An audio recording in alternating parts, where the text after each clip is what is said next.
There was a time when going to the movies meant something different than it does today. You dressed up a little. You sat in a great velvet-seated palace of a theater. And for 2 hours, the men on that screen were gods. Not superheroes, gods. Flesh and blood, flawed and fearless, capable of making you laugh, making you weep, or making you sit in the dark, completely still, afraid to breathe. Today, we're counting down 20 of the most iconic Best Actor Oscar winners from the Hollywood's golden age, the performances that defined an age, and the men who made them immortal. Let's get started. Number 1.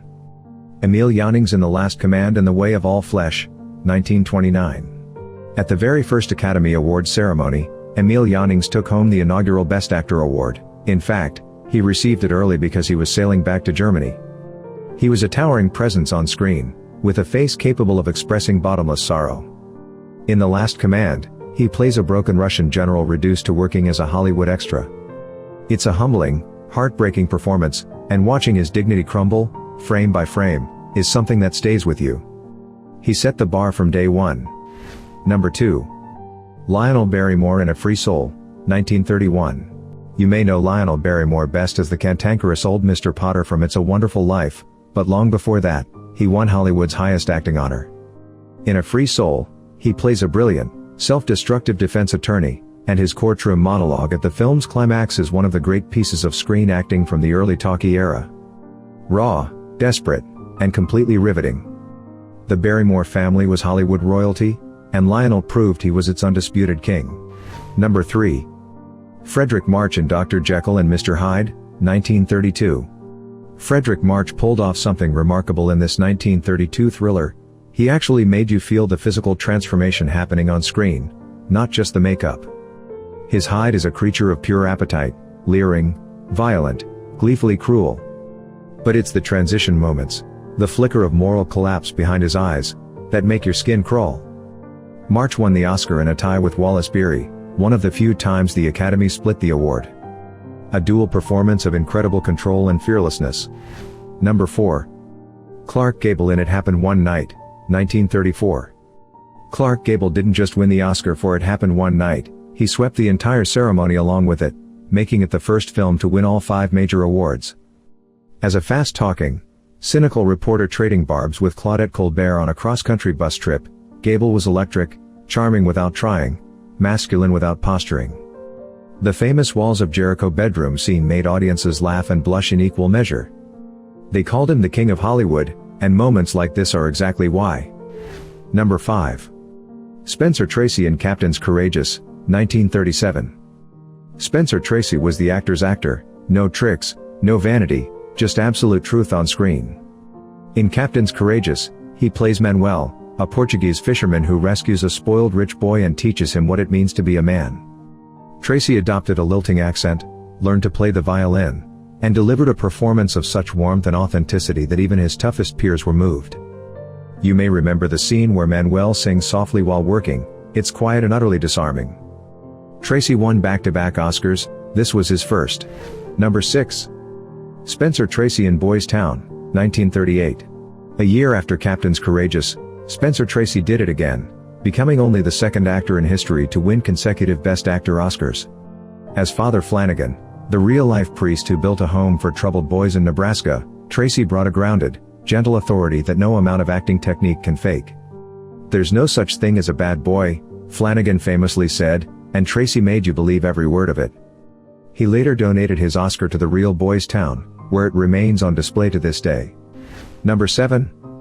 James Stewart in The Philadelphia Story, 1940.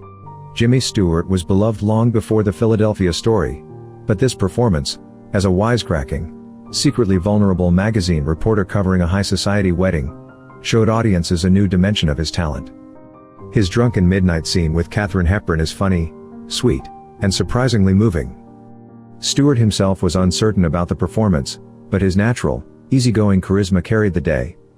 He would go on to become one of the defining actors of the post-war era, but this Oscar was his only one. Hollywood's oversight is still hard to explain. Number 8. Gary Cooper in Sergeant York, 1941. Gary Cooper had a gift that most actors spend a lifetime trying to acquire: The ability to do absolutely nothing on screen and still hold your complete attention. In Sergeant York, he plays Alvin York, the real Tennessee sharpshooter who became America's most decorated soldier of World War I, a deeply religious man who wrestled with killing before becoming a hero. Cooper's lanky, unhurried presence was perfectly suited to the role. You may recall the moment York quietly closes his Bible and picks up his rifle. No words needed. Pure cinema. Number 9. Paul Lukas in Watch on the Rhine, 1943. Paul Lukas may be the least remembered Best Actor winner on this list, but his performance in Watch on the Rhine is one of the most quietly powerful of the entire Golden Age. He plays a German anti-Nazi underground leader who brings his American wife and children to visit her family, while carrying a deadly secret.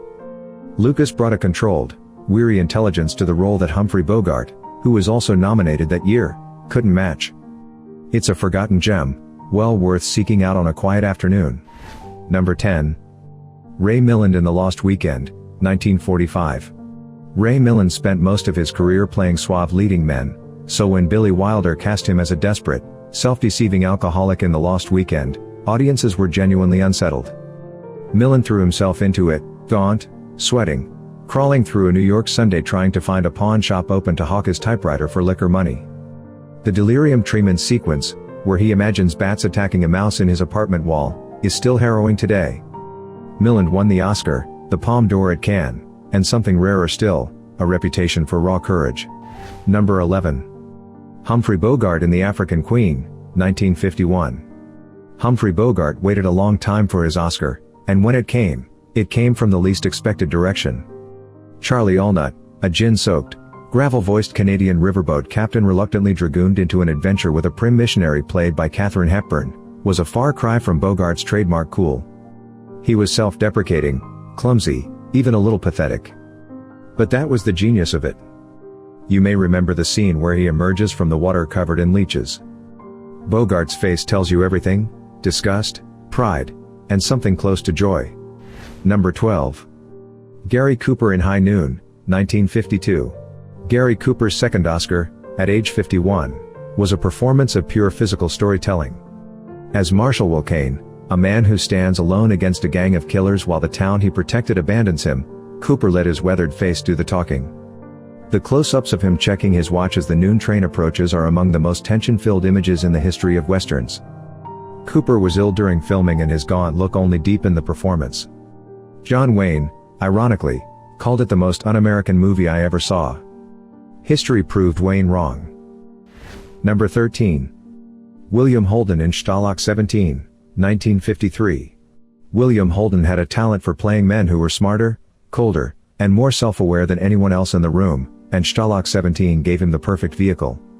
As Sefton, a cynical American POW who trades with the Germans and is suspected of being a spy by his fellow prisoners, Holden was magnetic and morally complex in ways Hollywood rarely permitted at the time. He won the Oscar but almost didn't take the role. Director Billy Wilder had to convince him.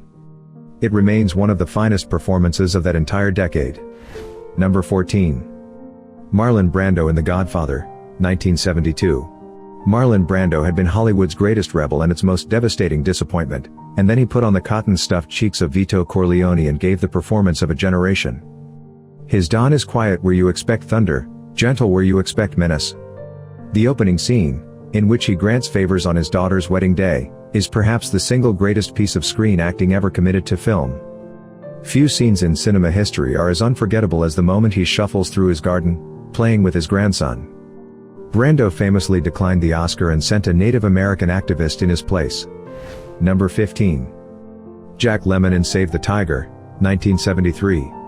You may think of Jack Lemmon as the master of comedy, the frantic, lovable schemer of Some Like It Hot and The Odd Couple. But in Save the Tiger, he revealed a depth that left audiences stunned. As Harry Stoner, a middle-aged garment manufacturer considering arson to save his failing business, Lemmon peeled away every layer of his charm and exposed a man in full moral freefall. His performance is sustained, exhausting, and painfully honest. It was the kind of role that reminded Hollywood, and America, what movies were capable of saying about ordinary men. Number 16. Art Carney in Harry and Tonto, 1974. Art Carney was 56 years old and best known as Ed Norton, Ralph Cramden's lovable sewer worker neighbor on The Honeymooners, when he won the Best Actor Oscar for Harry and Tonto. He beat out Dustin Hoffman, Jack Nicholson, Al Pacino, and Albert Finney, one of the most stacked fields in Oscar history. As an elderly widower who takes a cross-country road trip with his cat, Carney was gentle, funny, and quietly heartbreaking. It remains one of the great underdog victories in Oscar history, and a reminder that the Academy occasionally got things beautifully right. Number 17. Gregory Peck in To Kill a Mockingbird, 1962. There are performances, and then there is Gregory Peck as Atticus Finch. In To Kill a Mockingbird, Peck played the Alabama lawyer who defends a black man falsely accused of a crime, and he did it with a decency so absolute it almost hurt to watch. You may remember the moment Scout and Jem watch from the courthouse balcony as Atticus packs his briefcase after losing the case, and Reverend Sykes says, "Miss Jean Louise, stand up. Your father's passing." It is one of the most emotionally overwhelming moments in all of American cinema. The American Film Institute later named Atticus Finch the greatest hero in film history. Number 18. Charlton Heston in Ben-Hur, 1959. Charlton Heston was built for the epic, and Ben-Hur was the epic built for him. As Judah Ben-Hur, a Jewish prince betrayed into slavery by a childhood friend and transformed into a champion charioteer, Heston carried 212 minutes of film almost entirely on the force of his physical presence and deeply felt conviction. The chariot race remains the most exhilarating action sequence of Hollywood's golden age, and Heston did most of it himself. Ben-Hur won 11 Academy Awards, a record that stood for decades. At the center of it all was Heston, controlled, muscular, and absolutely believable. Number 19. Paul Newman in The Color of Money, 1986. Let's be honest, Paul Newman should have won the Oscar years earlier, for The Hustler, for Cool Hand Luke, for Butch Cassidy. By the time he won for reprising Fast Eddie Felson in The Color of Money, the Academy was acknowledging a career as much as a performance. And what a career it was! Newman brought intelligence, humor, and an aching humanity to every role. If you ever watched him stare down a challenge with those ice blue eyes, in the prison yard in Cool Hand Luke, or across the pool table in The Hustler, you understood instinctively what a movie star was supposed to be. Number 20.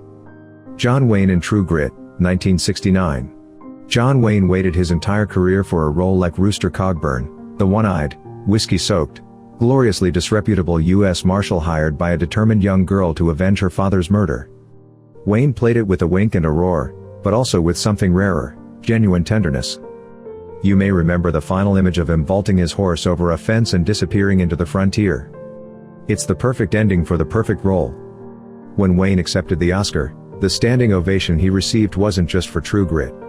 It was for all of it, every trail, every draw, every sunset ride into the horizon.